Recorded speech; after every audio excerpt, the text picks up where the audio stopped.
प्रधानमंत्री इस वक्त डिब्रूगढ़ में हैं और कैंसर हॉस्पिटल डिब्रूगढ़ की आधारशिला रखने जा रहे हैं। प्रधानमंत्री इस वक्त डिब्रूगढ़ में हैं और कैंसर हॉस्पिटल डिब्रूगढ़ की इसका उद्घाटन किया है, आधारशिला रखने जा रहे हैं। प्रधानमंत्री इस वक्त कमलों से डिब्रूगढ़ में हैं, उत्तर पूर्व को समर्पित किया है।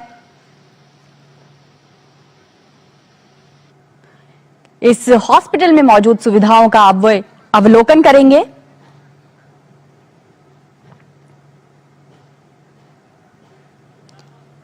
कैंसर हॉस्पिटल के भीतर मौजूद जो सुविधाएं हैं, जो उत्तर पूर्व के लोगों को इलाज की मजबूत सुविधाओं से जोड़ेगी, उन सुविधाओं का वे अब अवलोकन करने जा रहे हैं।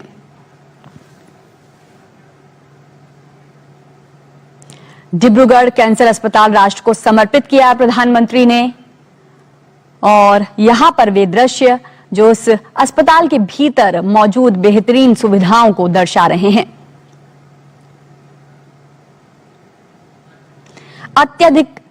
अत्याधुनिक सुविधाओं से लैस है ये hospital, Dibrugarh cancer centre hospital, जो प्रधानमंत्री ने अब से कुछ देर पहले राष्ट्र को समर्पित किया है।